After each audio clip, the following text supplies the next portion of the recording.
Hey everybody, this is Erica, the technology nerd who likes to film stuff, and it is time for the full review of the Galaxy Note 8. Now, I have taken a full month of using this device as my daily driver. I wanted to spend as much time with it as possible to see if this is really worth it. I'm happy to say that Samsung has indeed made a comeback. This is the Galaxy Note FE. I actually even like it better than the Galaxy Note 7. So what I want to do right now is talk about several key points to help you decide if this is the device for you. And also, I've cut this review into two different parts. I also have time coded this, so you can check out the links in the description to jump from topic to topic. Let's go ahead and check it out.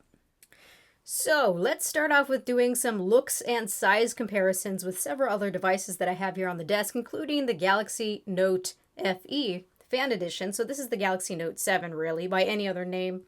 It's just the Safe Edition with the smaller battery. So when you look at the Galaxy Note 8, it is quite a bit taller. If you want to do a width comparison, it's also a little bit wider than the Galaxy Note 7 as well. Then we've also got some S devices here. This is the S8 Plus and the S8. Let's just go ahead and line all of these up so you can get an idea. So we have the S8, the S8 Plus, the Note 8, and also the Note 7. So you can see this is quite a tall device. But thankfully, I have really gotten used to this. At first, I was like, wow, this feels really quite heavy. And you have to pay attention to where you're holding it because it is so tall. It can kind of feel a bit top heavy. But just to reassure you, you get used to the size, and that screen just makes it all worth it. So you can see that the S8's body sits right nicely in there. So you can get a pretty good idea even further what a monstrous phone the Note is. Just so you can see a direct comparison side by side, here is the S8 Plus. And really what you're getting is just a little bit taller of a phone. The widths are also pretty similar. And let's get the chunky monkey of the bezels of this year. This is the iPhone 8 Plus. So you can see here what you're getting for the size to the screen ratio. 5.5-inch display, I believe, versus 6.3 inches. But I'm always going to say that I am a big fan of bezels because it's still something to hold on to. Let's see which of all of these is the heaviest, though, just for kicks. So here we have my gram scale. We've got the Note 8, which is 189 grams. We've got the iPhone, which is 201 grams, 167 grams, 172 grams, and 150 grams. So let's line all these up so you can see which is going to be the heftiest in your pocket. So there you are. Here's a good representation of the weights on a scale. So now that you have a little bit of an idea of the size and also the weight of this device, how about the build quality? How does this feel in the hand? This is an extremely premium feeling device. I believe that all of these are now glass backed. So that's really the trend that you're going to be seeing. If you don't like a glass-backed device, I really don't know what to tell you by this point. But this has got Corning Gorilla Glass 5 on both the front and also on the back. So far, I've only got just a few hairline scratches. That's going to happen. That's glass for you. Anything that's harder than glass is going to scratch it. Or even sand particles, which are the same hardness. So thankfully nothing deep just yet, but I do have a pretty gnarly deep scratch right here on my S8 Plus. Now this probably happened during the Note 8 press event. I was placing this down on the table and something scratched it. That's unfortunate. I have been hearing some interesting things with the Galaxy Note 8 and also some wear marks on the screen. That's not something that I've been experiencing, but from what I can understand, some people are having issues with the oleophobic coating. I don't think that's Samsung's fault. I think that's probably Corning's fault. Corning is who makes Gorilla Glass 5. But if you are really concerned and want to protect your phone, the only case that's really going to do that right now that I've seen is this LED view case. Now it's nice because it has this really soft felt on the inside, so even if you do get little tiny bits of grit in here, it's sticking inside the felt instead of touching your screen and rubbing around on it. Plus, last week, I went out, I dropped this face down in the dirt. Thankfully, it did not open. And the only thing that happened was just this little tiny gouge in the case. So if you want to protect your phone front and back, this is a very well recommended case. Other cases that I've been using, this is a very minimalistic one. This is a bumper Rhino Shield crash guard. And then also the Samsung rugged case. It's not very wide this way, but it is quite thick this way. It also includes a kickstand. Now, after I've gotten used to it being thick this way, it actually is quite a bit of something to hold on to. And that is a good thing. If a phone is too thin, sometimes it feels like you're going to drop it. So this gives it a brick feeling to it. Plus, it's got a very deep well right here so that your cameras don't get all messed up. Now, the Galaxy Note 8 is IP68 water and dust resistant. And I've put it in the water and it survives just fine. The only thing to note is that water does get right here in the charging port, and they tell you to let it dry out first before plugging it back in, and that took at least an hour. But it's been just fine. The black shiny frame is held up very well. I have had no complaints. Another thing that I noticed over last year, you can see that we've got quite a bit of a camera bump where it's fairly flush now. And in the past, I have always broken the glass on these. So this is a much welcome change. So let's grab the S8 Plus and take a look around what we've got. So starting with the bottom, we've got that standard headphone jack. We still have it. That's very nice to have. The USB-C charging port. You've also got a microphone and the speaker, just a single speaker. There is no top firing speaker. And we've got the S Pen. Now there is something I want to say about the S Pen and why I would prefer the Galaxy Note 8 over the S8 Plus. It really kind of feels to me that it's a device with a mouse where this one isn't. So I've got more precision and I need that personally. So it's kind of like having an all touchscreen laptop experience like an iPad and then adding in a keyboard and a mouse to it. That's really the difference in feel between these two. Then looking at the right side, we've got their power buttons. Left side, same layout. You've got the volume rocker, also the Bixby button. Take a peek at the top. We've got a microphone and also the slot for the SIM card and the SD card. On the front, we've got a 6.3-inch display. This is 6.2 inches, I believe. Let's go ahead and line these up. It is a very small difference, but it does make a difference. You can line them up here too. So the Note 8 does have a bigger screen, and it's something that I can notice personally. At the top of both of these is the same layout. We've got the LED notification light, the IR LED for the iris scanner, ambient light sensor, proximity sensor, the receiver. You've got the front-facing camera and also the iris camera. Then looking at the back, we've got the dual 12-megapixel camera. Both have optical image stabilization, which is really nice. You've got an f1.7 aperture on the main lens, and then you've got the f2.4 aperture on the telephoto lens. Single LED flash, also the sensor for S-Health, and the fingerprint sensor.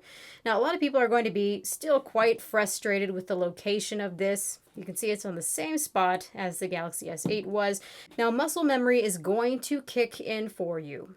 The problem that I had at first is that I kept missing the location of the sensor. Oftentimes, I would even touch the S-Health sensor. You really have to give yourself a chance to get used to this. It was even more difficult to reach for me than on the Galaxy S8 Plus. I also have not found this to be the most accurate fingerprint sensor, and that's been kind of irritating. So my recommendation is to program several fingerprints for the exact same finger. And if you have a case, for example, use the same finger again for the situation where you're using a case on, and I find it to really help. I went back to using the Galaxy Note FE this morning for a little bit, and I do miss the location of this. Very, very simple. Also accurate and fast. Now, as an aside, I do complain about no longer having the fingerprint sensor in this location, but we do have a home button of sorts, and I think that it's been implemented in a genius way, just like with the Galaxy S8s. Press right here. Doesn't matter whether the graphic element shows up or not, it still works. And it works as a hardware button internally every single time. So we kind of still do have our home button there, just not the fingerprint. And I expect to see this integrated into the display somewhere in the near future. Also, the iris camera works really quite well, but can be kind of finicky sometimes. So I end up finding that the face unlock is the quickest way to unlock the Galaxy Note 8. It is not as secure. There are two methods. You can use the more secure method or just the very quick method. And it works very well in just about any lighting for me. Moving forward, just taking a peek at the Galaxy Note 7. The differences that we can see aesthetically is the size, especially the height, the aspect ratio of the screen, placement of the fingerprint sensor, and the dual back cameras. Oh yes, and not to forget that we now have a Bixby button. where we actually have individual buttons on the Note 7. So quite a few changes over last year. Most of them I feel are aesthetic in terms of hardware. Moving on. Now moving on to talking about performance and multitasking. I don't need to talk too much about performance with this device because it's got the Snapdragon 835 SoC like every other flagship that we've seen released this year, and we know that that's a very good performing SoC. Also a great graphics performer too. But what does stick out here versus the younger cousin, the Galaxy S8 Plus, is that extra 2 gigabytes of RAM. This has 6 gigabytes of RAM versus the 4 gigabytes. And it does make a decent difference, especially when you are looking at multitasking. I can get several apps open on the Galaxy S8 Plus, easily like 8 to 9 apps open, maybe a bit more depending on what I'm doing. But with the Galaxy Note 8, I can easily get 18 applications open. This is a multitasking champ, if I've ever seen one from Samsung. And these aren't just simple apps. I'm using things like Chrome, running a battery-intensive game in the background. I can open several other just common everyday apps at the same time. And also, compared to the Galaxy S8, just in everyday use, I find that the Note 8 is a bit more responsive. That RAM really just helps it get things done. And what's also interesting is I have not experienced the Note 8 getting choked down. I feel like it still performs as well as it did right out of the box, which I usually can't say about Samsung devices. So whether this is due to optimizations that Samsung has made particularly for the Galaxy Note 8, or it's that extra RAM helping, I'm definitely using the Note 8 over the Galaxy S8 Plus for performance. Now obviously I'm not using the stock launcher here, but even if I am using the stock launcher, it's reasonably smooth. You can see frame drops, but it's been overall more than good enough. So now moving on to talking about gameplay and graphics performance. Now keep in mind during all of my tests I'm keeping this at the highest resolution possible for this display. And one test that I really like to run is called the Long-Term Performance Manhattan Battery Test. This is GFX benchmark.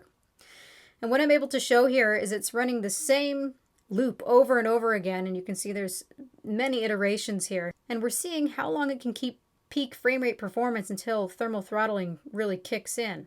So we're going several minutes here before we start seeing that thermal throttling. So if you intend to use this for gameplay, it should perform just fine. This device does get a little bit toasty, but nothing that has worried me at all.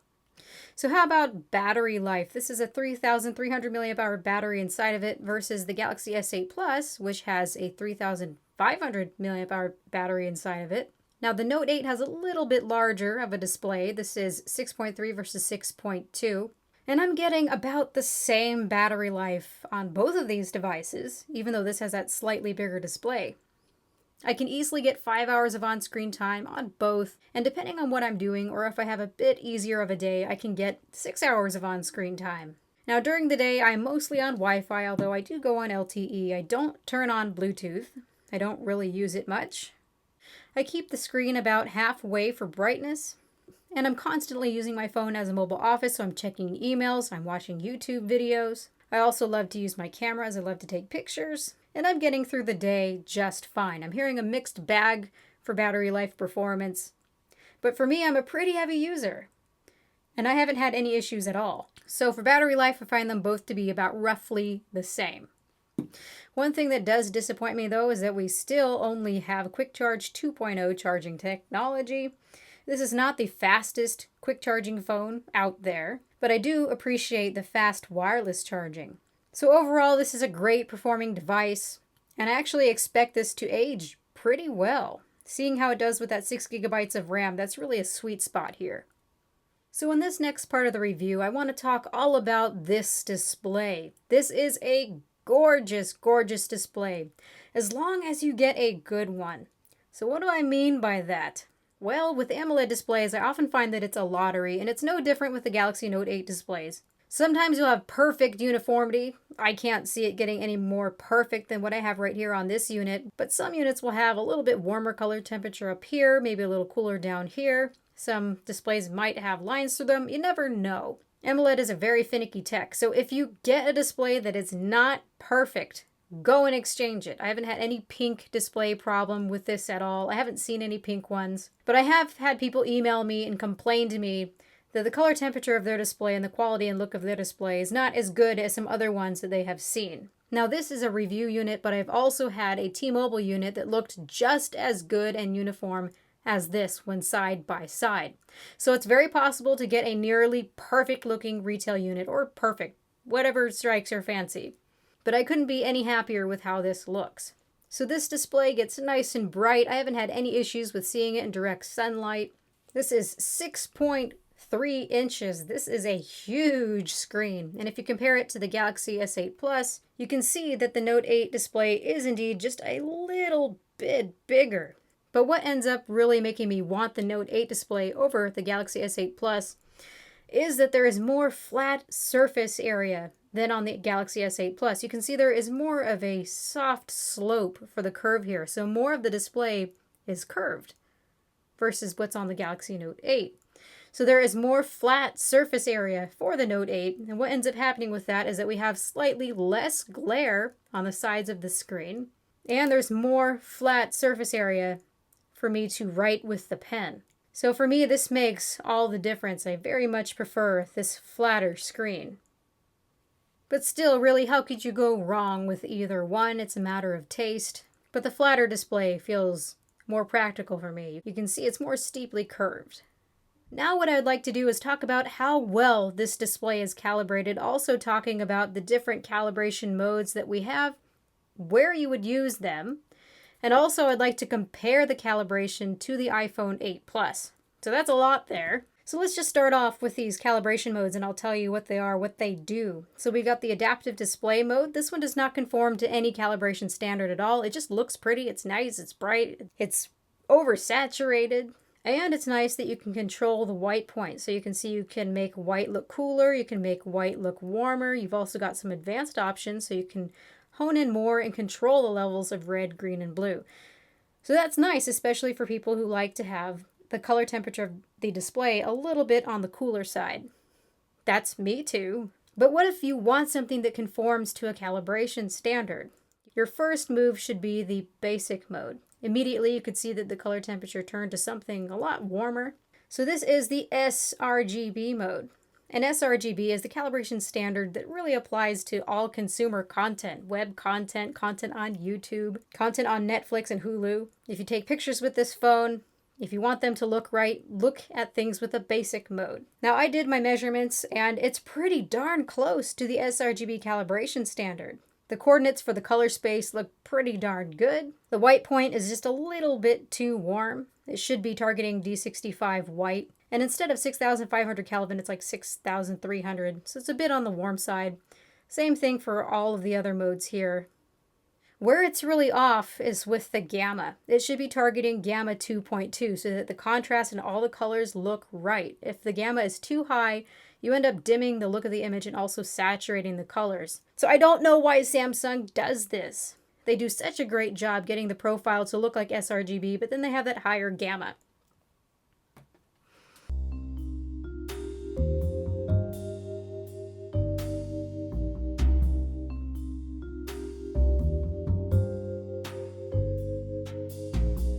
So here I grabbed the iPhone 8 that actually is very well calibrated to sRGB, except for the white point on my unit is a little bit on the cooler side, but at least it's targeting gamma 2.2.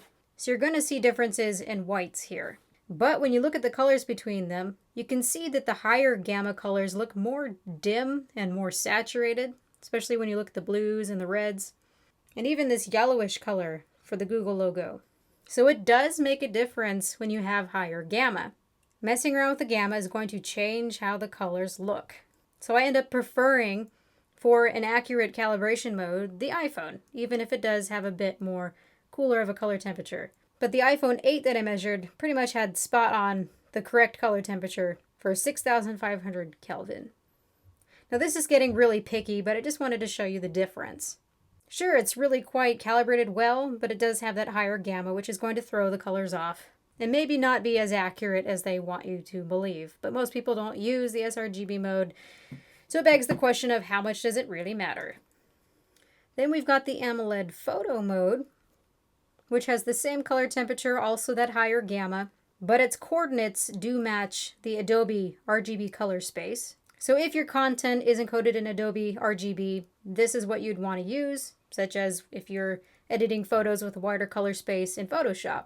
Then you've got AMOLED Cinema. And again, it's got the same color temperature, also that higher gamma, but it's got the color space coordinates of the DCI-P3 color space. And honestly, consumer content is not DCI-P3, so everything that you have that's sRGB on this mode is going to look oversaturated. But when there is content that's encoded for DCI-P3, it should look decent on here.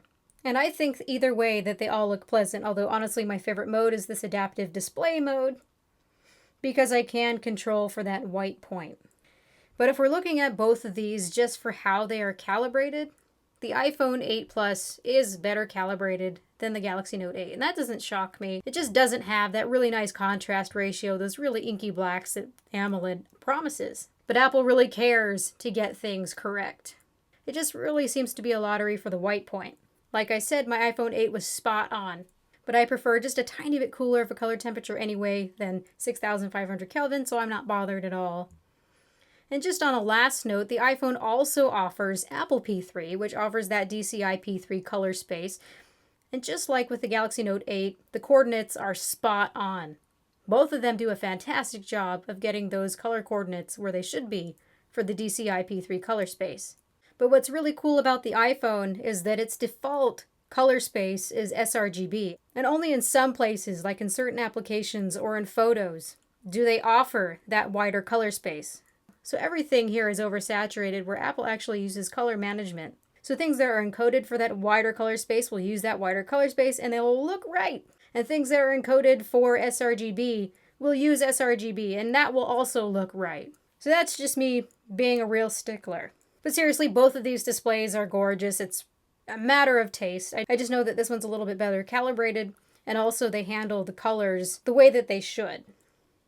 So even with some of its very slight shortcomings, this Quad HD Plus Super AMOLED display that supports HDR is absolutely fantastic. I don't think you're going to get a more contrasty, vibrant experience on the market. This 18.5:9 aspect ratio just fills the entire phone pretty much. And I have really grown to love this aspect ratio. So fantastic screen. I just wanted to point out that it's not perfect, but it's certainly perfect enough. Now let's talk about what makes a note a note. Obviously, it's the S Pen. And honestly, a lot of the new features that we have this year that I want to talk about are simply just updates from what we had with the Note 7 from last year.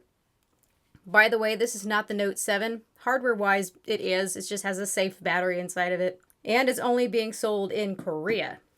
But still, it's an interesting reference point.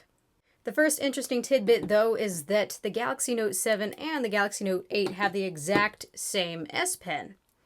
Maybe just a tiny bit different in appearance, but otherwise we've got the same specs. Both are IP68. We've got that same pen tip. Both are 0.7 millimeters. And we've got 4,096 levels of pressure. And further, if you don't believe me, let me just show you. So we can fit each pen into the reverse phone. And it's recognized. So check this out. Pull it out. Ta-da! You have all your note features. And you can even do tap-tap, just like you can with the Note 8 right now. Now notice, this is not Action Memo. Just quickly, I want to talk about this. They're not going to bring Action Memo back. But we do have some Action Memo-like features, such as if we write out a phone number or an email address or even a web address, once we save it, those will become linked to actionable. And you can see if I hover my pen right here, I can select right there and it goes right underneath the dial to dial that number. Same thing with the web address, although I didn't get this quite right. It seems you need to have this in just one line to have it work. Touch here, it's going to go right to YouTube. So there is no Action Memo, but we still have an Action Memo-like feature just built right into Samsung Notes. So let me know what you guys think about that. So let's take a look at these pen features. Just click right here. First thing we see is Create Note. So as soon as you remove the pen, you can easily create a note, although you can access this too doing that maneuver I showed you. Go away, which is hold down right here on the button and do tap tap. Tap tap. So this is the very same thing. It's just one less step. If you're anywhere else around the interface, you can simply just do tap, tap if you have the pen out already. So that's very quick and convenient. What's nice is that you can minimize this. Just click right here, and then it turns into this little button. So you can go about doing whatever you want. If you need to have some notes on you, but you don't want them in the way. Very, very simple. So back under here, we've next got View All Notes, and I use this all the time. So you can see I've just got many different lists here. Pages and pages of categorized and categorized things. Then we've got the very well-known Smart Select and Screen Write. So with Smart Select, you can just select just a part of the screen that you want. There's also the ability to make the GIF or GIF animation. So that hasn't changed. That's still the same. Screen Write, take a screenshot and then scribble on it till your heart's content. Save it, crop it, share it. And then we've got Translate, but they did add something that I really wanted to see. So instead of just being able to translate word by word, we can also translate by paragraph. That makes a lot of sense. So just as an example, here is Yahoo Auctions Japan, which is like Japanese eBay, basically. Auction Improvement Report. If you sell quickly, buy service professional, leave auto seller. Translated by Google. Well, thanks, Google. Still in a pinch, that's pretty cool. And much better than having to do word by word. And then we've got coloring, which I actually really, really like. This wasn't available first out of the gate. Now it is. So let's just pick this random seashell right here. Start coloring. And you can see that you can either draw if you want to on here to fill in, if you're someone who wants to have that extra stress of coloring between the lines, or you can use your fill tool. This is what I prefer. I find that this is a nice application to use if I'm a little bit stressed, for example. And this is a big feature of the Note, being able to draw. But if you're someone who's not so good at drawing, well, this helps. Next is Live Message, which is entirely new, although I've tried it once, thought it was cute, and really that's about it. What's nice is that you can choose your background, so if you want to have a map, for example, or just say trace out this battery trend, you can choose what type of pen you want. This is just ink, this one's glow, and this one's all nice and sparkly, so you can say I love you or hello or make something that stands out. Sure, let's do that. Pick something yellow and then you just trace. Dee-dee-dee, dee-dee-dee-dee-dee. Like so. Then you just hit play.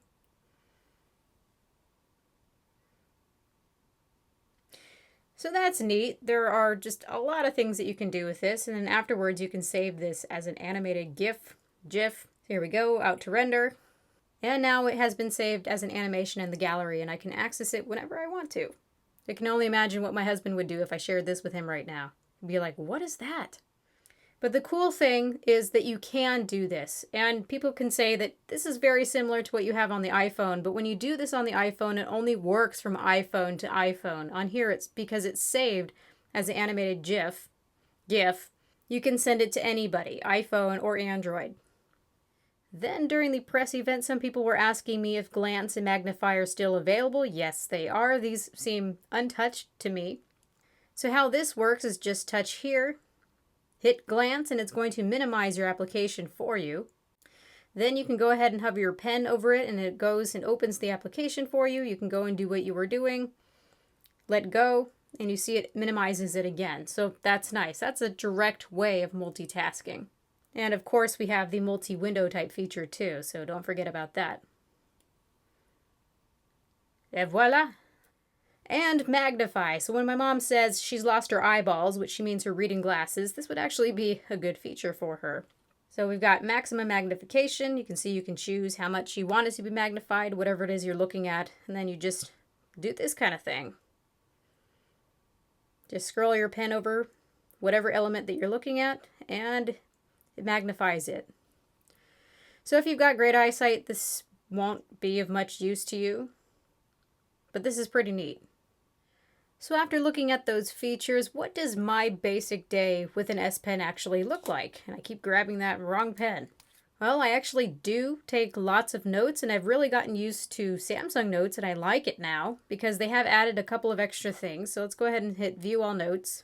Not Create Note because that's not the full suite.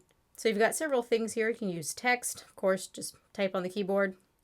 You can use handwriting to text, of course, as well, but my favorite part is being able to use the pen. So you've got this big toolbar down here, and actually these two options are not available default out of the box. It's something that you have to go and add. Underneath settings, we've got some extra add-ons. Handwriting toolbar plus, and I hope they give us more things over time, although I doubt it. So it inserts text and images directly from the toolbar. That's great that they have that. So we can insert an image, just say this one. This is what I was working on earlier. You can drop it there. Then you can actually write on it from here. So that's useful because they've compartmentalized everything. So if you go underneath brush, it's a new little section entirely. So it's like, well, what if I wanted to draw on that thing? You couldn't do that with the Note 7. So now you can. But my favorite part of this whole toolbar, because I do like to take my notes while writing them, is this easy writing pad. This is a lifesaver when using the Note. So you see this little bar here? You can scroll this up and down. Let's just start right there. This you can actually position wherever you need as well. So now I could just say hello. And it starts to write everything out in a nice line. How are you? So an example of this is what I've done here for my Note 8 review, just highlighting and writing things, and everything is in a nice line so I can actually read my own terrible handwriting, so that's great. So Samsung Notes is maturing, it's becoming a lot more useful, and it's something I actually want to use now. Something else I believe that they pointed out was new in Samsung Notes is a sharing method. You can now share it as a PDF. So I've always thought, well, this is great and all, but if it's only Samsung's format, I really can't use this universally. But mostly, I'm saving it as an image and I'm sharing it to Google Keep right there.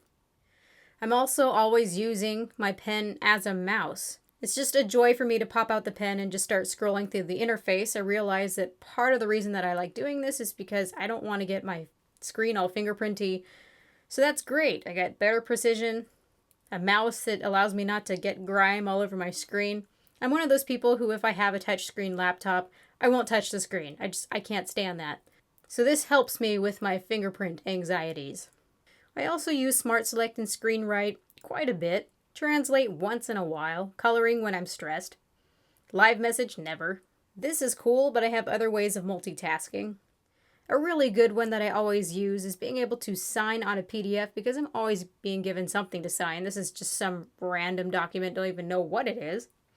Oh yes, a driver's license application for the Queensland government. Awesome. So let's just go here, hit open file with, and then write on PDF. This has been around for a long time. An oldie, but a goodie. So family name Zimmerman. There we go. Perfect. Now the last pen feature that I actually use all the time is Screen Off Memo. So this is another oldie but goodie. So you just pop out the pen. So let's just say make dinner in my terrible handwriting. Pin that. Accidentally touch something, so hit that. Make sure to save your new one. Pinned always on display. And this is going to show for about 10 minutes before it ends up minimizing itself. I really wish they gave you the option to have this show up longer.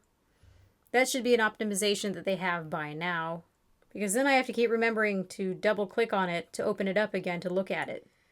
What they've added new here with this though is the ability to edit your little Screen Off memo right from Screen Off. So you don't have to go into the application, edit and repin. Just double tap on it. You can use the pen to double tap as well. So hello, repin. So it has now saved my edit. So if I'm at the store and I need to go around and check off my list as I get my grapes and my apples and whatever else, I can just repin it each time. The one annoying thing is that it always saves it as a new Screen Off memo. So when you go underneath your notes, you're going to have all these edits step by step by step. Now, before we wrap up for part 2, which I will resume early next week, there is this last useful feature that I actually use. So here's the edge features. Yes, those still exist. I don't use them, all except for one. Apps Edge, if we go underneath this plus sign here, we've got Create App Pair. And as I understand it, this is new to the Note, but not to the Galaxy line. So I have a couple of pairs that I've already made right now, and basically this makes multitasking easy for things that you use all the time, so you don't have to go through extra steps. So I have paired together 2 email inboxes. I've got Bank of America and my calculator. I use Twitter and photos all the time. So when you click on it, check that out. You already have the multi-window feature pulled up. This is a really nice big display. This wider aspect really lends well to using this feature. So this wraps up part 1. I hope you guys liked it. This has been Erica, the technology nerd who likes to film stuff. Please rate, comment, and subscribe. But we'll get that part 2 out next week, where I'm going to be talking about the camera features. Just for right now, I'm going to link right here my camera test that I already did between the Galaxy Note 8 and the iPhone 8 Plus. So that had some interesting results. And I also want to talk about Bixby, or some of my experiences with it, and also how to disable it if it just doesn't strike your fancy. So it will be a shorter part 2, but I wanted to get this out for you guys this weekend. So let me know what you guys think about the Galaxy Note 8. Let me know if this review has helped you decide if this is the device for you or if it's not for you. Feel free to ask your questions in the comment section below. Maybe I can add something to part 2 if you guys ask enough about it. Have a good night, you guys.